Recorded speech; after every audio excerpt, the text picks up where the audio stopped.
အားလုံးပဲမင်္ဂလာပါဆရာဒီနေ့ရှင်းပြမယ့်အကြောင်းအရာလေးကတော့ဒီ air conditioning and mechanical ventilation system ရဲ့ nature ပေါ့နော်ဘယ်လိုမျိုးအလုပ်လုပ်ဆောင်လဲပေါ့နော်ဒီဆရာတို့ဒီ commercial project ကြီးတွေ high rise building တွေမှာနေပြီးတော့ဘယ်လိုမျိုး air conditioning system တွေအသုံးပြုနေကြလဲပေါ့နော်အဲ့ဒါပတ်သက်ပြီးဆရာရှင်းပြမှာဖြစ်တယ်အဲ့ဒါကိုနားထောင်ပြီးမှပဲကျောင်းသားတွေအနေနဲ့ rapid ဆွဲတဲ့အချိန်မှာနေပြီးတော့ best system ဘယ်လိုမျိုးအလုပ်လုပ်တယ်ဆိုတာနေပြီးတော့ဗောနော်ပို့ပြီးနားလည်သဘောပေါက်လို့ရှိရင်ဆွဲရတာပို့ပြီးအဆင်ပြေလိမ့်မယ်ထင်တယ်နော်အဲ့အတွက်ကြောင့်ဆရာတို့ဒီလိုမျိုးရှင်းပြတာဖြစ်တယ်ဒီ presentation slide ကိုဒီ presentation slide ကိုလုပ်ဆောင်ပေးတဲ့ဆရာမအမဝေလည်းကျေးဇူးအများကြီးတင်ပါတယ် okay အဲ့တော့ air conditioning system မှာပေါ့နော်ဆရာတို့ခွဲခြားမယ်ဆိုလို့ရှိရင်ပေါ့နော်အပိုင်း၃ပိုင်းရှိမှာပေါ့အပိုင်း၃ပိုင်းဆိုဘယ်လိုလဲဆိုလို့ရှိရင်ဒီမှာ air conditioning system မှာပါလဲ direct expansion system shear water system နောက် district cooling system shear water system အောက်မှာပဲထပ်ပြီးလို့ရှိရင် district cooling system ဆိုတာထပ်ရှိတာပေါ့နော် okay အဲ့တော့ direct expansion DX unit ပါ direct expansion တိုင်းမှာပါမှာလဲအဲ့တော့ window unit ပြီးတော့ single multi system VRF system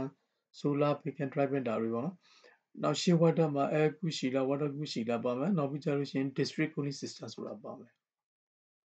အဲ့တော့အရင်တုန်းကပေါ့နော်စပြီးလို့ရှိရင် aircon စပေါ်တုန်းကဘာအရင်စပေါ်လဲဆို window unit ပေါ့ window unit ဆိုတာစပေါ်တယ် window ကိုနေပြီးတော့သူကနေပြီးတော့ပြန်ပြီးဟောပေါ့ window ကိုနေပြီးတော့ထပ်ပြီးလို့ရှိရင် upgrade လုပ်လိုက်တာပေါ့နော် window upgrade လုပ်လိုက်တာ split တို့ multi split တို့ဟုတ်ပြီနော် single split multi split အဲ့လိုရှိတာပေါ့အဲ့ဒါတွေလာပြီးမှ VRF တို့ဆိုတာပေါ်လာတာပေါ့နော် DX unit နဲ့ပတ်သက်လို့ပေါ့နော်ပထမကတော့ Windows ဆိုတဲ့ unit ပဲအရင်ဆုံးစပေါ်တာပေါ့။ Okay အဲ့တော့ဆရာတို့အောက်ကိုဆက်ပြီးတစ်ချက်ကြည့်အောင်။ဒါ expansion window unit ပေါ့နော်။အဲ့တော့ unitary system ပေါ့။အဲ့တော့ဆရာတို့ပြောတော့ VRF တို့အထီကိုပေါ့နော်။ single split multi split window VRF all system ကိုနေပြီးတော့ under ဘယ်အောက်မှာလဲဆိုရင် unitary air conditioning unit မှာအကျုံးဝင်တာပေါ့ဒါတွေကနေပြီးဟုတ်ပြီနော်။အဲ့တော့ဒါဆိုလို့ရှိရင် window type ပေါ့အခုခေတ်မှာတော့ဒါမျိုးသိမမြင်ရတော့ဘူးနော်။ window type ကိုနေပြီးတော့အဲ့တော့ဒါပေမဲ့ window တိုက်ရဲ့အားနည်းချက်ကဘာလဲဆိုလို့ရှိရင်တအားကိုညာတယ်ဘာဖြစ်လို့လဲဆိုတော့ compressor နဲ့ condenser တနေရာထဲမှာရှိနေတာပေါ့ဟုတ်တယ်နော်ဒီ condenser နဲ့ compressor ရှိတဲ့အချမ်းကိုဒီအောက်တိုး unit မှာထားရတယ်အပူစွန့်ထုတ်ဖို့အတွက်ပေါ့နော်အဲ့လိုမျိုးတက်တယ်အဲ့ဒီ vibration မှာရှိနေတာပေါ့နော်အတန်လည်းညာတယ် vibration မှာရှိတယ်အဲဒါကြောင့်အခုဆိုလို့ရှိရင်ဒီ window ကနေပြီးတော့ market ထဲမှာရှိဦးမရှိသလောက်ဖြစ်သွားပြီပေါ့နော်နောက်တစ်ခုကဘာလဲ split type multi splitter air conditioning system ဒါကတော့အခုအသုံးများတဲ့ဟာတွေပေါ့ဟုတ်တယ်နော်ဒါ split type ပေါ့နော် into 11ထည့်သွားတာပေါ့အောက်တို unit တစ်လုံး into ဒါက multi split ဒီမှာ compressor တစ်လုံးရှိရင်ရှိမယ်နှလုံးရှိရင်ရှိမယ် into unit က3လုံးနှလုံး3လုံးအဲ့လိုမျိုးဖြစ်နေတာပေါ့နော်ဒါအဲ့အတွက်ကြောင့် multi split လို့ခေါ်တာပေါ့နောက်တစ်မျိုးကဘာလဲဆိုလို့ရှိရင်ဒါ DX single split air conditioning system ဒါက expansion of single split ဒီကောင်ကတော့ဟုတ်တယ်နော်ဒါဆရာတို့ရဒါ into ပေါ့ဒါအောက်တိုပေါ့အောက်တိုမှာ compressor နဲ့ condenser heat reject လို့အခန်းထဲကအပူဆွဲဆိုပြီး heat reject လုပ်နေမှာပေါ့နော်အဲ့တော့ဒါရှင်းပြထားတာဒါကဘာလဲဆိုရင် DX multi split air conditioning multi split ပေါ့အောက်တို unit တစ်လုံးနဲ့ပဲဒါစင်ကာပူမှာဆိုဒါတွေအသုံးများတာပေါ့နော်အောက်တို unit တစ်လုံးနဲ့ပဲ into တွေကအများကြီးပေါ့နှလုံးသုံးလုံးပေါ့နော်အဲ့လိုမျိုးဒါ multi split unit လို့ခေါ်တာပေါ့ဒီထဲမှာ compressor နှလုံးတစ်လုံးနှလုံးရှိမှာပေါ့နော် compressor အနည်းများပေါ်မူတည်ပြီးမှပဲဒီမှာ indo unit အလုံးရေအတွက်အနည်းများမူတည်နေပါဒါတွေကတော့အများစုကတော့ဟိုမှာသုံးတာများပါတယ်ဒီပါလေ HDB တွေမှာအသုံးများနော် A တွေမှာအသုံးများတယ်နောက်ဒါဒီ X unit ဘယ်လိုမျိုးအလုပ်လုပ်လဲပေါ့နော်ဆရာတို့ indo unit နဲ့ outdoor unit ရှိမှာပေါ့နော်အဲ့တော့ဒီ X dry expansion unit ကဘယ်လိုမျိုးအလုပ်လုပ်လဲအဲ့တော့ဆရာတို့သိတဲ့အတိုင်းပဲဆရာတို့ရဲ့ aircon unit မှာဘာတွေပါလဲဆိုလို့ရှိရင်ဘာနဲ့ဖွဲ့စည်းထားလဲဆိုလို့ရှိရင်ပေါ့နော်အဓိက key ရနေပြီး compressor ပေါ့ compressor ဈေးကြီးဆုံးကလည်း compressor ပဲဟုတ်ပြီနော် compressor condenser expansion device evaporator ဟုတ်ပြီနော်အစဉ်လိုက်ဆိုလို့ရှိရင် evaporator compressor condenser expansion device ဟုတ်ပြီနော်အဲ့တော့ outside ဆရာတို့ကအပြင်မှာနေပြီးတော့ဆရာတို့ outdoor unit မှာဘာတွေပါလဲဆိုလို့ရှိရင်ဒါ circuit အနေနဲ့ပြထားတာပေါ့နော်အဲ့တော့ outdoor unit မှာဘာပါလဲဆိုလို့ရှိရင် condenser နဲ့ compressor outdoor unit မှာရှိပြီ compressor ညံတယ်လေ compressor run နေတဲ့အတွက်ကြောင့် motor run နေတဲ့အတွက်ကြောင့်ညံတယ်ဟုတ်တယ်နော်စူညံတန်တွေထွက် evaporator into unit မှာပါလဲ evaporator ခေါ်တဲ့ expansion device တကယ်တမ်းကတော့ tube ပဲเนาะ tube သေးသေးလေးပဲ capillary tube ပေါ့နော် capillary ဆိုတာဆန်ရှင်မြင်ပေါ့ဟုတ်တယ်နော်ဆန်ရှင်မြင်အဲ့လိုမျိုး tube သေးသေးလေးနဲ့ကြေးပိုက်သေးသေးလေးခွေထားတာပေါ့နော် capillary tube ဆိုတဲ့ဟာအဲ့တော့ဘယ်လိုမျိုးအလုပ်လုပ်လဲဆိုဆရာတို့တစ်ချက်ကြည့်အောင်နော် compressor ဆိုတဲ့အတွက်ကြောင့် compress လုပ်ပေးတာပေါ့ compress လုပ်ပေးတယ်ဆိုတာဖိညစ်ပေးတာပေါ့နော်အဲ့တော့ဘာဖိညစ်ပေးလဲဆိုလို့ရှိရင်သူကနေပြီးတော့သူ့စီကိုဝင်လာတဲ့အဲ့ compressor ကိုသိရမယ့်အပိုင်းက compressor ကိုဝင်လာတဲ့ဟာတွေကနေပြီးတော့ saturated vapor ဖြစ်ရမယ်ဟုတ်ပြီနော်လုံးဝကို vapor ဖြစ်ရမယ်အငွေ့ဖြစ်ရမှာပေါ့နော်အဲ့အငွေ့ကိုနေပြီးတော့ compressor ကနေပြီးတော့ဘာလုပ်မှာလဲဆိုလို့ရှိရင်သူက press လုပ်မှာပေါ့ compress လုပ်မှာပေါ့ compressor ဆိုတဲ့အတွက်ကြောင့်ဟုတ်တယ်နော် compressor ဆိုတဲ့အတွက်ကြောင့် compress လုပ်တဲ့အချိန်မှာအဲကောင်ကနေပြီးတော့ပူလာမှာပေါ့ gas ကနေပြီးတော့ဟုတ်ပြီနော် gas ကနေပြီးတော့ပူလာပြီးလို့ရှိရင်ဘာဖြစ်လဲဒီမှာအနေနဲ့ hot vapor ဖြစ်သွားတာပေါ့ဟုတ်ပြီနော် hot vapor ဖြစ်သွားတယ် hot vapor ဖြစ်သွားပြီးအဲ hot vapor ကိုနေပြီးတော့သူကအေးခံလိုက်တယ်ဟုတ်ပြီနော်အောက်ထိုး unit မှာပါကန်နဲ့နေပြီးတော့အောက်ထိုး unit မှာနေပြီးတော့ဟုတ်ပြီနော်အေးခံလိုက်တယ်ကြေးပိုက်အဲ့တော့အဲ့အတွက်ကြောင့်ကျွန်တော်တို့နေပြီးတော့ဆရာတို့ကနေပြီးတော့အောက်ထိုး unit တော့ကလိုက်တယ်ဆိုလို့ရှိရင်ဗာလဲအပူချိန်ဟတ်တာပေါ့နော်။ဘာဖြစ်လို့လဲဆို heat reject အခန်းထဲကအပူတွေသူကစွန့်ထုတ်နေတာဟုတ်တယ်နော်။အဲ့တော့ heat reject လုပ်လိုက်တယ်အဲ့တော့ hot vapor ဖြစ်နေတာ hot vapor ကိုနေပြီးတော့သူက heat reject လုပ်လိုက်တဲ့အချိန်မှာဘာဖြစ်လဲ warm liquid ပေါ့အပူကအပြင်ရောက်သွားတဲ့ကြောင့် vapor ကနေပြီးတော့ liquid ကိုဖြစ်သွားမှာပေါ့ဟုတ်ပြီနော် liquid ဖြစ်သွားတယ် liquid warm liquid ပေါ့နော်ဒါပေမဲ့ပူတော့ပူနေသေးတယ်ဒါပေမဲ့သူကအရေဘဝကိုပြောင်းသွားတယ်အပူစွန့်ပြီးလို့ရှိရင်အရေဘဝကပြောင်းသွားဟုတ်ပြီနော်အဲ့တော့ဥပမာပေါ့နော်သဘောတရားဘယ်လိုလဲဆိုလို့ရှိရင်ပေါ့နော်ပဆူနေတဲ့အိုးပေါ်နေပြီးတော့အခိုးအငွေ့တွေရှိမယ်နော်အဲကောင်ကိုဒီဘက်ဆရာတို့ကလှန်လိုက်တဲ့အချိန်အငွေ့တွေကနေပြီးတော့ဗာလဲအေးပြီးလို့ရှိရင်အဲကောင်ကဘာဖြစ်သွားမှာလဲဆိုလို့ရှိရင်ရေဖြစ်သွားတာမလားအဲပုံစံမျိုးပဲဒီမှာလဲသူကနေပြီးတော့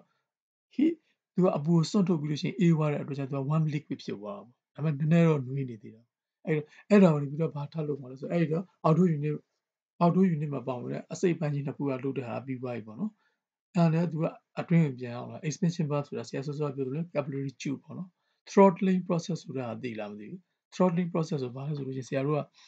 ရေပိုက်တစ်ခုကိုနေပြီးတော့ပေါ့နော် nozzle ကပေါ်ထားလိုက်ပါတော့ရေပြုတ်ပေါ့နော်ရေပြုတ်ကနေပြီးတော့ရေကနေပြီးတော့ရေပြုတ်ကိုနေပြီးတော့ဆရာတို့ရေပြုတ်နဲ့ရေထိုးလိုက်တဲ့အချိန်မှာရေပြုတ်ကနေပြီးတော့ရေလေးတွေကမွှားကနေထွက်ဝင်ဟုတ်တယ်နော် nozzle ကနေပြီးတော့ရေတွေကမွှားကနေထွက်သွားတယ်ဆိုလို့ရှိရင်ဘာလဲဆိုလို့ရှိရင်အထဲမှာနေပြီးတော့ဘယ်လိုမျိုးလဲဆိုကျင်းတဲ့နေရာကနေပြီးတော့ကျဲတဲ့နေရာကိုရောက်သွားတဲ့အချိန်ရေတွေကနေပြီးတော့အငွေ့ပ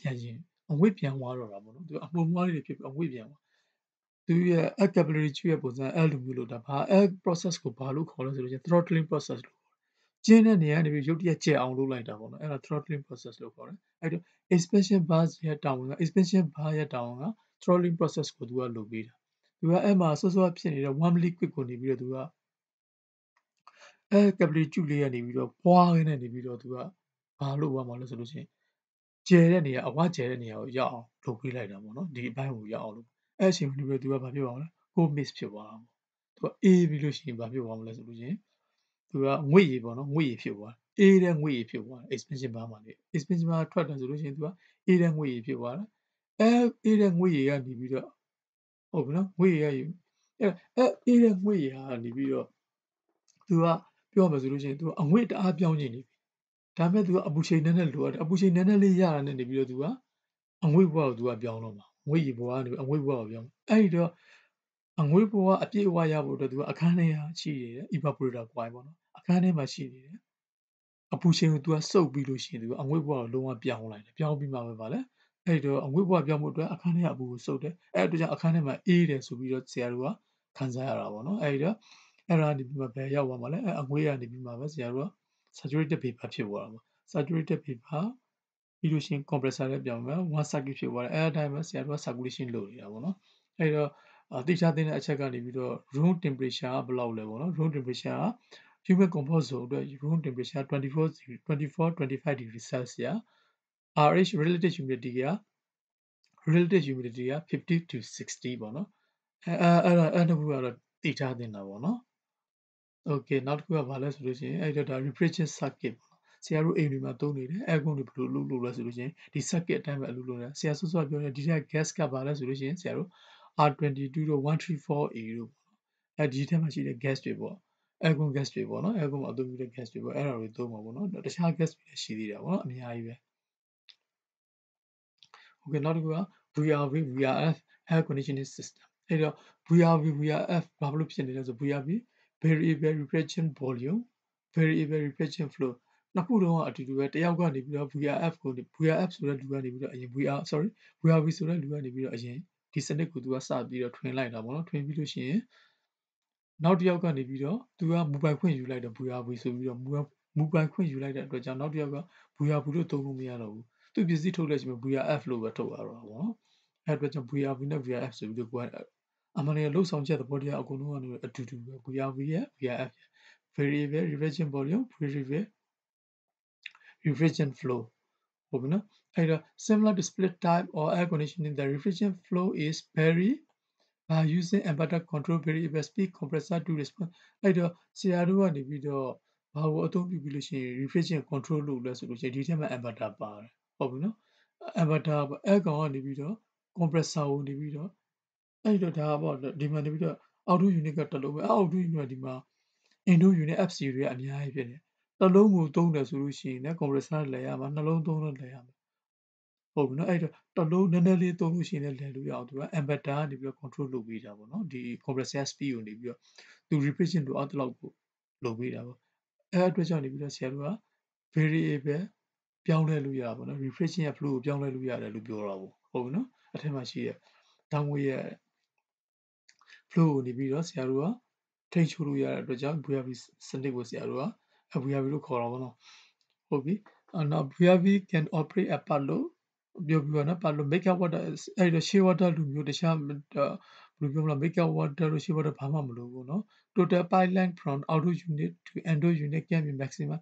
outdoor unit ကနေ indoor unit တွေအများဆုံးပါလဲ150မီတာ150မီတာဆိုလို့ရှိရင်ပေဖွဲ့တယ်ဆိုလို့ရှိရင်450 450 460 480ပေပေါင်းပေါ့နော်အဲဝင်းကျင်လောက်ကိုသူကနေပြီးတော့အောက်ထုံးနဲ့အင်တို့ကွာလို့ရတယ်လို့ပြောတာပေါ့ဒါပေမဲ့ဒီဟာကနေပြီးတော့အမျက်ပုံသေးမှတ်ထားလို့မရဘူးနော်ဘယ်လိုပြောမလဲဆိုအခုခေတ်ကနေပြီးတော့ technology ကတအားမြင့်လာတဲ့အတွက်ကြောင့်တစ်ခုတက်တစ်ခုပို့ပြီးတာအောင်လုပ်ကြတာပေါ့150အခုမှ150နောက်တစ်ခါဆိုမဟုတ်တော့ပြန်180ဖြစ်နေဖြစ်သွားမှာပေါ့နော်အခုလောလောဆယ်တော့150ပေါ့ less space requirement and also easy installation in building ဒါအဲ့တော့ capital cost ကတော့များတာပေါ့ဒါပေမဲ့ရှေလာနဲ့ရှင်လို့ရှိရင်ဒီကောင် capital cost ကနည်းတယ် less space require space ကတော့နည်းနည်းပဲလိုတာပေါ့နော်ဒါ expansion unit စောစော VRV ကိုဒါထပ်ပြီးရှင်းထားတဲ့ဟာပေါ့နော်ဘယ်လိုဆိုတာဒါ root ရှိမှာပေါ့ auto unit ကနေပြီးတော့ဒါကတော့ building ထဲမှာရှိပါဘူးအဲ့တလုံးဖွင့်တယ်ဆိုလို့ရှိရင်ဒီဟာကြီးကလဲနေမှာအကုန်လုံးဖွင့်လဲလဲမှာနှလုံးဖွင့်လဲလဲနေမှာပေါ့နော်သူကဒါပေမဲ့ကိုသိရမယ့်ဟာဒီက inverter နဲ့နေပြီးတော့ control လုပ်ထားတာပေါ့ဘာလို့လဲ compressor run ဖို့နေပြီးတော့ဟုတ်ပြီနော်အဲ့ဒါ refrigerant volume ရဲ့ဒါ pipe တွေရဲ့ပေါ့နော်pipe တွေရဲ့လိုအပ်ချက် requirement တွေပေါ့နော်ဒါပေမဲ့ဒါအများအားကိန်းတည်မဟုတ်ဘူးဆိုတော့ကိုကသိထားရမှာပေါ့နော်အဲ့တော့အနည်းဆက်ဆိုကုမ္ပဏီတစ်ခုနဲ့တစ်ခုကလည်းမတူဘူးကတ်တလောက်ကုမ္ပဏီတစ်ခုနဲ့တစ်ခုထုတ်လို့တဲ့သူ product ပေါ်မှာလည်းမူတည်အောင်မှာဟုတ်ပြီနော် okay နောက်တစ်ခုကဘာလဲဆိုလို့ရှိရင် shea water system shea water air conditioning ဆရာတို့က shea water system မှာနေပြီးတော့ဟောair cool chiller နဲ့ water cool chiller ဆိုပြီးတော့2မျိုးရှိမှာပေါ့ဟုတ်ပြီနော်အဲ့တော့ air cool chiller ဆိုတာလေနဲ့နေပြီးတော့အေးခံတဲ့ဟာပေါ့ဘာလို့ဆိုတော့အခန်းထဲမှာရှိတဲ့အပူတွေနေပြီးလေနဲ့အေးခံလိုက်တာ water cool chiller ဆိုတာဆရာတို့က heat reject လုပ်တာအခန်းထဲဟာဟုတ်တယ်ဘေးတွေတစ်ခုလုံးမှာရှိတဲ့အပူတွေသူကပြန်စွန့်ထုတ်မှာပေါ့အဲ့တော့နေပြီးတော့ရေနဲ့ပြန်ပြီးလို့ရှိရင်ဆရာတို့က reject လုပ်တာပေါ့နော်အေးခံလိုက်တာပေါ့အဲ့ဒါကို water cool chiller လို့ခေါ်မယ်အဲ့တော့အခုဒါဒီပုံကနေပြီးတော့အခုဒါဗာလဲ water cool chiller ရဲ့ပုံပေါ့နော်တစ်ချက်ကြည့်အောင်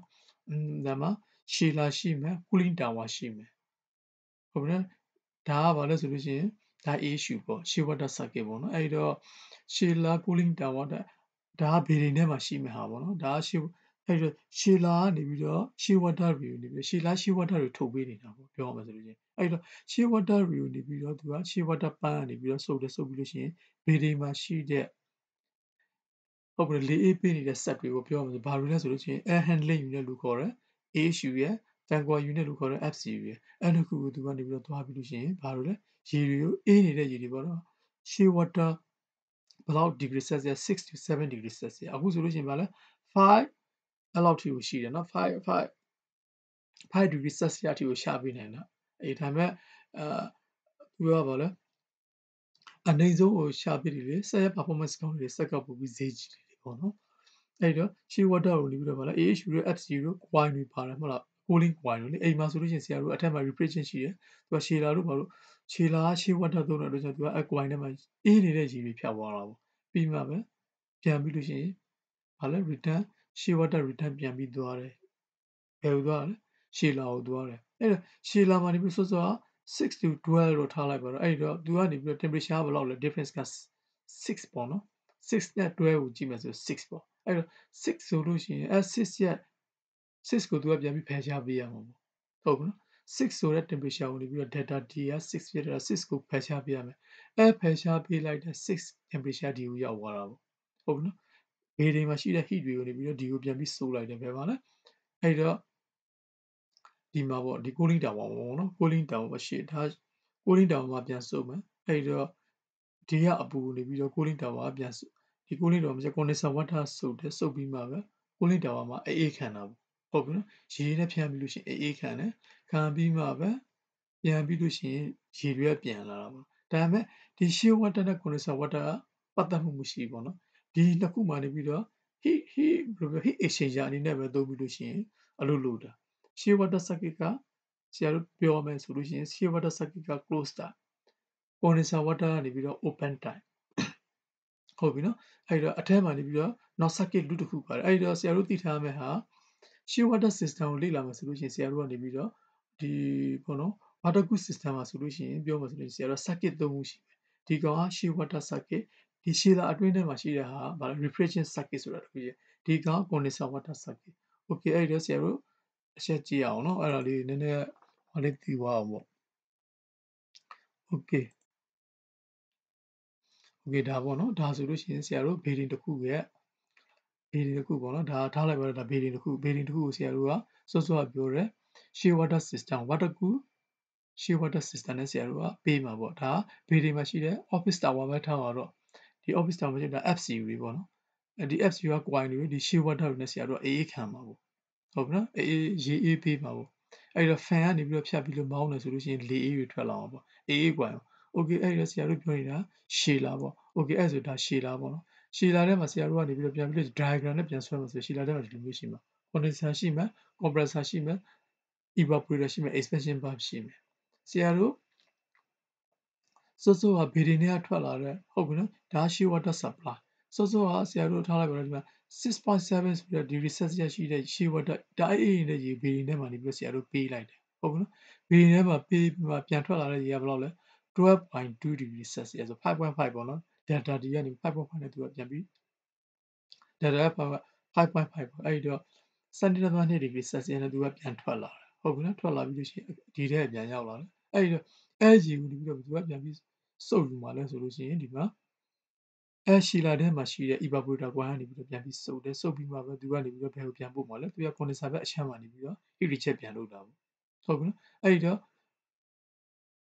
ရှီလာထဲမှာရှိတဲ့ evaporator ကွာက heat gain ဖြစ်တာပေါ့ဘေဒင်ရဲ့ heat gain ကိုသူကဘေဒင်ကအပူတွေသူကစုပ်ယူလိုက်တယ်စုပ်ပြီးလို့ရှိရင်သူ့ရဲ့ရှီလာမှာရှိတဲ့ condenser ဘက်အချမ်းမှာသူက heat reject လုပ်တယ်ဟုတ်ပြီနော်ရှီလာထဲမှာပဲဖြစ်နေတာနော်အဲ့တော့ရှီလာထဲက heat ကိုဘယ်သူကပြန်ပြီးလို့ရှိရင်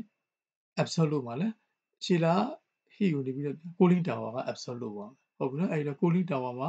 cooling tower ကနေပြီးတော့ရေကနေပြီးတော့ဒီမှာရှီလာထဲ sorry ဒီရှီလာထဲမှာရှိတဲ့ condenser အပိုင်းမှာရှိတဲ့ရေက condenser water ကနေပြီးတော့သွားပြီးလို့ရှိရင်ဒီမှာပြန်ပြီးအေးခံလိုက်တယ်အဲ့တော့ရှီလာ condenser ကစထွက်တဲ့ရေက35 degree celsius နဲ့ထွက်တယ်ပြီးလို့ရှိရင် cooling tower မှာသူကအေးခံလိုက်တယ်ဟုတ်တယ်နော်ဒီမှာ nozzle လေးတွေနဲ့ရေဖြန်းလိုက်တာဘာကနေပြီးတော့ဘေးကနေပြီးတော့အေးတဲ့လူတွေစိုးလိုက်တယ်အဲ့တော့ရေကအောက်ကိုကျလာတယ်ကျလာပြီးလို့ရှိရင်အေးတဲ့ရေကဘယ်လောက်နဲ့ပြန်ထွက်သွား29.5 degree celsius နဲ့ပြန်ထွက်သွားတာပေါ့နော်ထွက်သွားပြီးလို့ရှိရင်သူကအဲ့လို circulate လုပ်နေတာပေါ့အဲ့တော့ဆရာတို့မှာအဲ့ဆရာဆွတ်ဆွတ်ပြော3 circuit ရှိတယ်ဆိုတာအဲ့လိုမျိုးဒါက condenser water circuit magenta color နဲ့ပြထားတာဒီမှာ yellow color နဲ့ပြထားတာပါလဲ refrigeration circuit နောက်တစ်ခုကဒါ shear water circuit ပေါ့နော်အဲ့လိုမျိုးရှိတာပေါ့ဒါက cooling tower ဒါwater cool shear water system ဖြစ်တဲ့အတွက်ကြောင့်ပေါ့နော်နောက်တစ်ခုကဘာလဲဆိုလို့ရှိရင် air cool chiller ဆိုလို့ရှိရင်ဆရာတို့က water cool chiller နဲ့ air cool chiller ရှိတယ်အခု air cool chiller ဆိုလို့ရှိရင်ဒီ cooling tower ဆိုတဲ့ဟာမပါတော့ဘူး ဘေဒီနဲ့မှာ cooling tower ကအများနဲ့နေပြီးတော့ဆရာတို့က open air မှာသူကထားရတဲ့အတွက်ကြောင့် roof မှာရှိတာများတယ်ပေါ့နော်။ ရှည်လာကတော့ basement မှာလည်းရှိမယ်ရှိရင်လည်းရှိမယ် M&E level မှာရှိရင်လည်းရှိမယ် M&E floor လို့သီးသန့်ရှိတာကို high rise တွေမှာဆိုလို့ရှိရင်နော် M&E floor မှာလည်းရှိမယ် roof မှာလည်းရှိမယ်အဲတခုသိရမယ့်ဟာ cooling tower ဆိုလို့ရှိရင်တော့ cooling tower ထားဖို့နေရာကနေပြီးတော့ open air ဖြစ်ရမယ်အဲဒါကြောင့် open to the sky ဖြစ်မဲ့နေရာ roof သို့မဟုတ်လို့ရှိရင် level 1မှာထားတာများတာပေါ့နော် cooling tower okay စောစောကပြန်သွားအောင်ပေါ့နော် okay ဒါကဘာလဲဆိုလို့ရှိရင် water cool chiller ပေါ့နောက်တစ်ခုကကြည့်မယ် main component of water cool chiller မှာဘာလဲဆိုတော့စောစောဆရာ schematic diagram မှာပါပြီးပါပြီနော် main component of central air conditioning system chiller chill water pump condenser water pump cooling tower and air handling unit fan coil unit ဟုတ်ပြီနော်အဲ့တော့ဘာလဲဆိုလို့ရှိရင်ဒါ issue ပေါ့ issue မှာဘာလဲ condenser ပါတယ် compressor ပါမယ် evaporator ပါမယ် expansion device ပါမယ်ဟုတ်ပြီနော်ဒါဆရာပြောသလိုမျိုးဒါကဘာလဲ refrigeration circuit ရှိမယ်နောက်တစ်ခုကဘာလဲဒီမှာနေပြီးတော့ shear water circuit ပေါ့ဒါ shear water circuit ရှိတယ်ဒီ AHU တွေ FCU တွေပေါ့ဒါဗီဒိန်ထဲမှာရှိတာပေါ့ဒါ shear ထဲမှာရှိတာဒီကောင်ကဘာလဲ compressor တို့ sorry ဒါက cooling tower ပေါ့ဟုတ်ပြီနော်ဒီ condenser water ပြန်ပြီးအေးခံတဲ့ cooling tower CDW ဆို condenser water pump အဲ့ဒါတွေအထူးကပေါ့နော်အဓိကအဲ့ဒါတွေပါတာပေါ့ဒီပစ္စည်းတွေပါတာနော် okay heat transfer loop or air and water cool chiller တဲ့ air and water cool chiller heat transfer ဘယ်လိုလဲဆိုလို့ရှိရင်ဒါဆိုလို့ရှိရင်ဆရာစောစောပြောလို့ဒါပါလဲ water cool chiller မှာ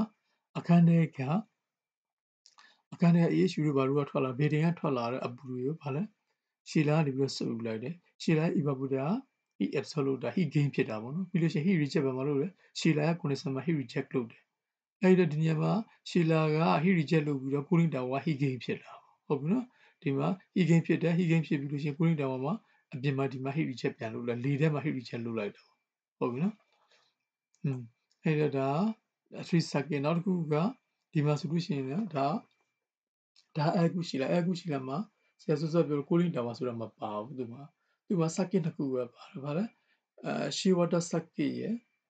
နောက်တစ်ခုကဘာ refrigeration circuit ရယ်ဒါပေမဲ့ဒီကောင်နေပြီးတော့ဒီ air cool chiller ကနေပြီးတော့ size သေးတာပေါ့နော် water cool chiller ကပဲဒီ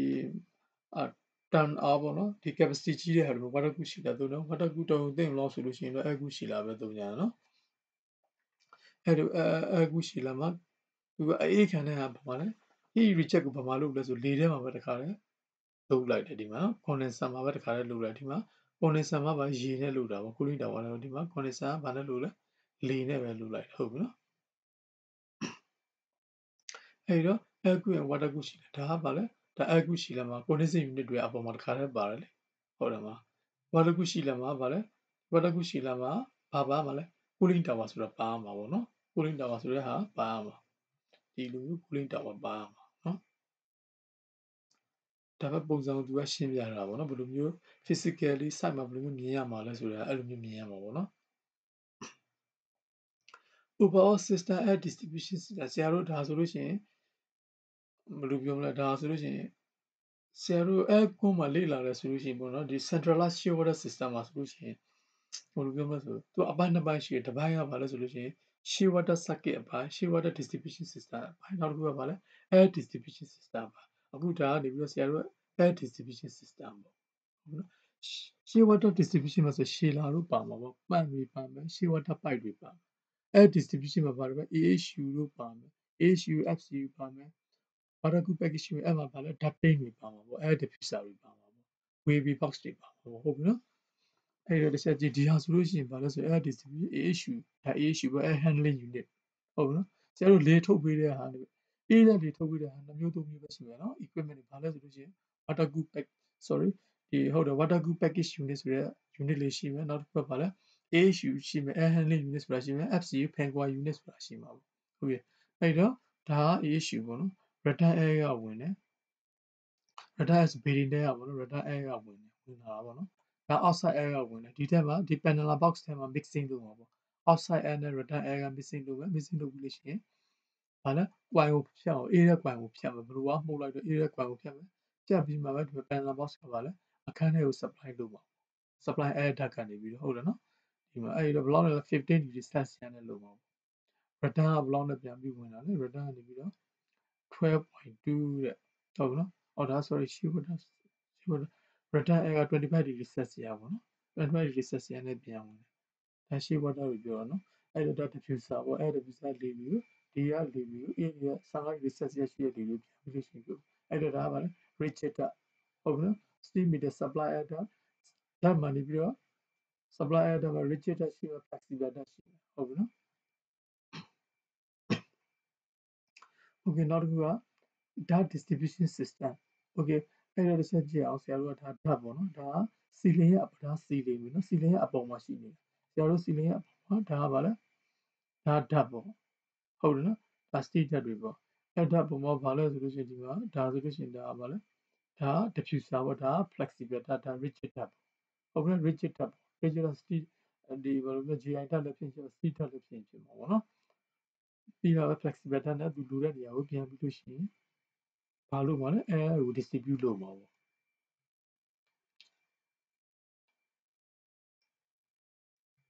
အဲ့တော့ဘယ်လိုပြောမလဲဆိုလို့ရှိရင်ဟောပေါ့ supply air ဓာတ်ရှိမယ်ဓာတ်တွေကအမျိုးရှိမှာပေါ့နော် supply air ဓာတ်ရှိမယ် return air ဓာတ်ရှိမယ် fresh air ဓာတ်ရှိမယ် exhaust air ဓာတ်ရှိမယ် kitchen exhaust air ဓာတ်ရှိမယ်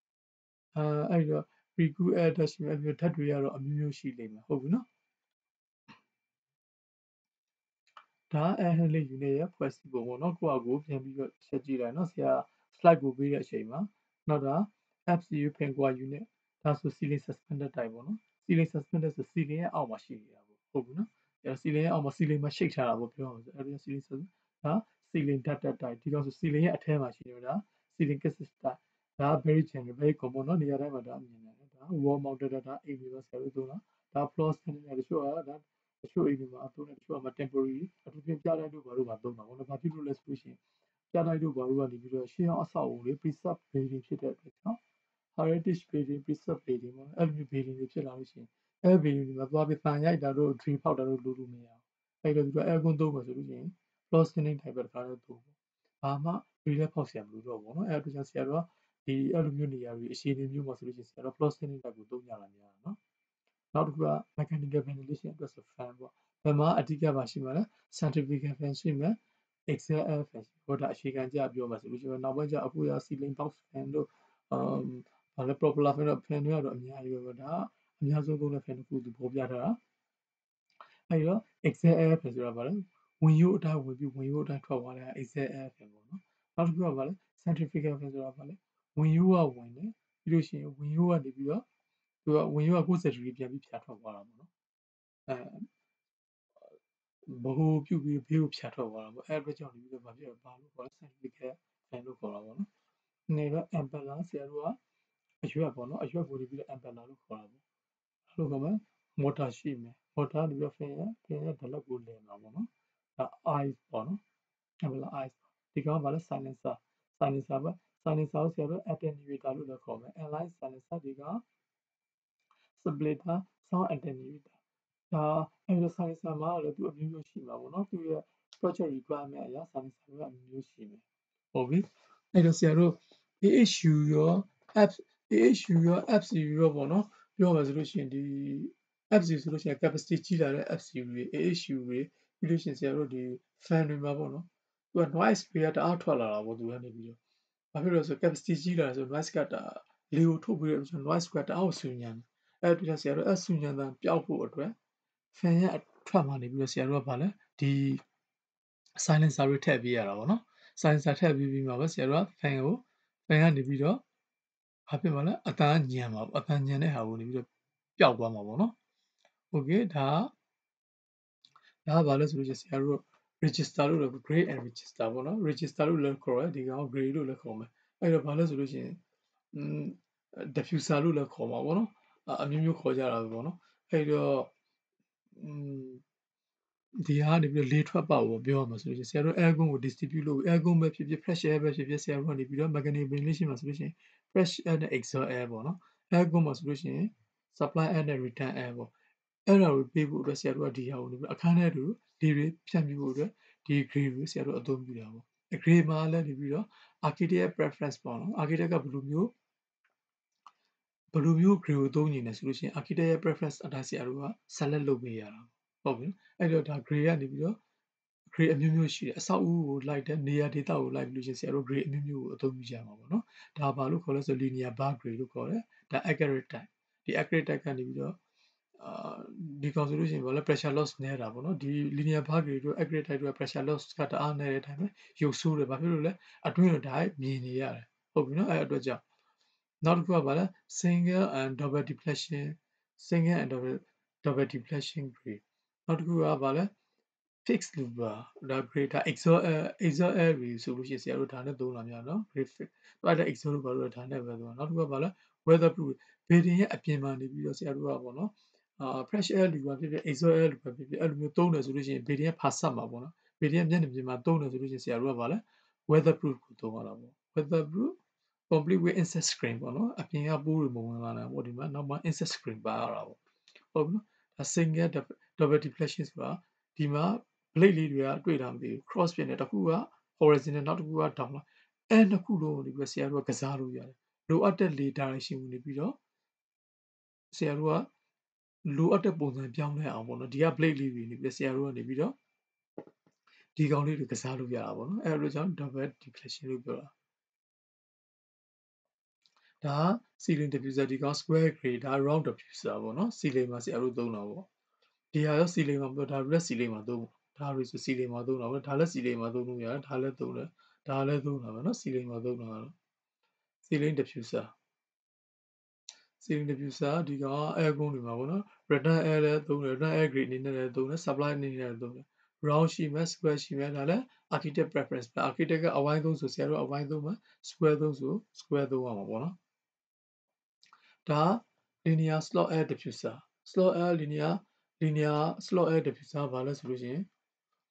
ဆရာတို့ကဒီကောင်ဆိုလို့ရှိရင်ပေါ့နော်တကယ် meeting room တို့ပေါ့နော်ဒီကောင် static pressure များတယ်သူကလေထွက်ပေါက်လေးကသေးတဲ့အတွက်ကြောင့် static pressure ကတအားကိုများလာဒီကောင်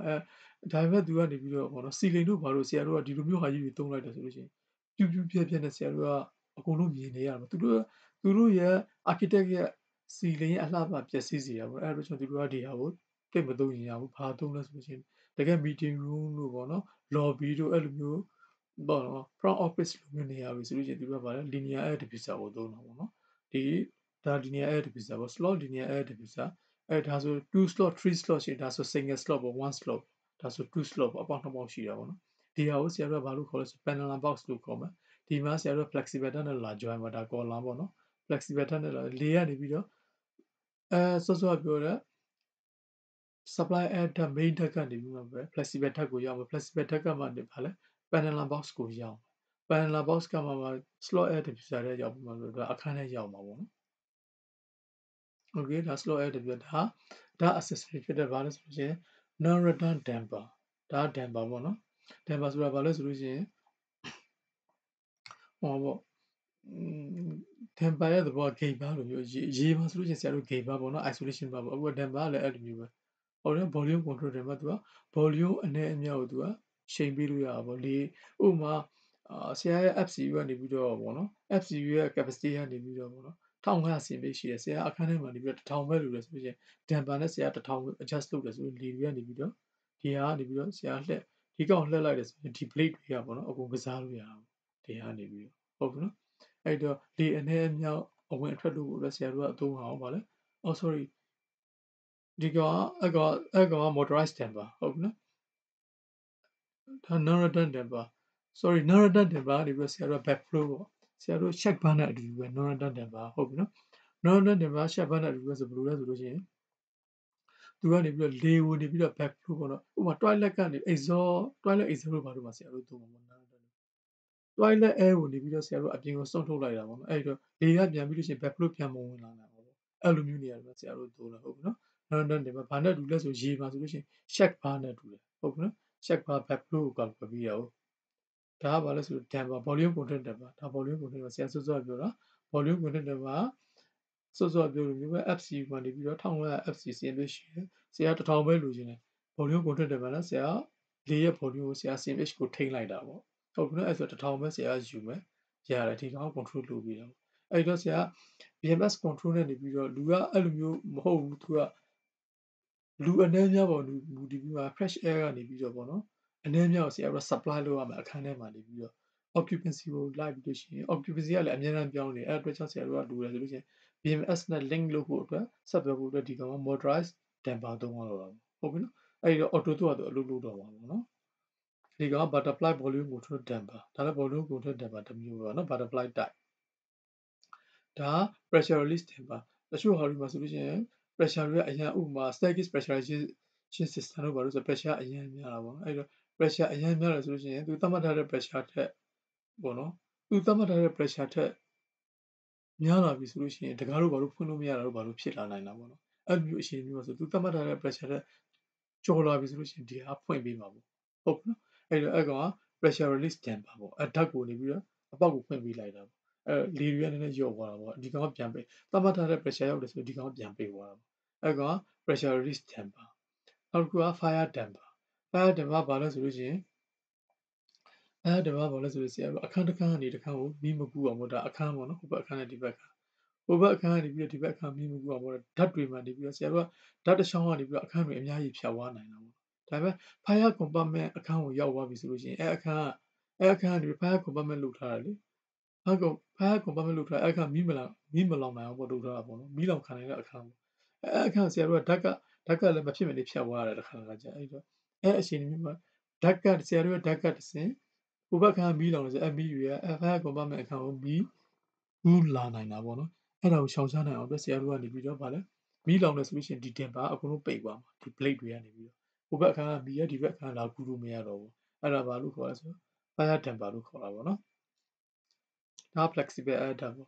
ပေါ့ဆရာစောစောပြော rigid tag ကနေပြီးမှပဲဆရာတို့ကနေပြီးတော့ flexible tag နဲ့ဆွဲပြီးမှပဲဆရာတို့စောစော supply air grid လို့ပါတော့ဟုတ်တယ် supply air diffuser မှာသွားပြီးဆက်တာပေါ့ဒါ supply air diffuser ပေါ့နော် sorry ဒါ flexible air tag ပေါ့နော်ဒါဘယ်လိုမျိုးဆွဲလဲဆိုတာပေါ့နော်ဒီဟာကိုနေပြီးတော့ဆရာတို့ကဒီပုံကိုဆွဲတယ်ဆိုဒီလိုမျိုးဆွဲတာပေါ့ဒီ grid ကိုဒီလိုမျိုးဆွဲတာပေါ့ဟုတ်ပြီနော် distribution system ဆိုင်ဘောပေါ့နော်ဒီလိုမျိုးဆွဲမယ်ဒါဟုတ်တယ်နော်ဒါဆိုလို့ရှိရင်ဗါလဲ supply air grid ပေါ့နော် supply air grid ဒါ return air grid ဒါပေမဲ့ဒီတစ်ခုတည်းကိုသုံးတာပဲနော် grid တစ်ခုကတော့အတူတူပဲဒါပေမဲ့ဗါလဲဒီမမြားလေးတွေကတော့ကွာသွားတာပေါ့နော်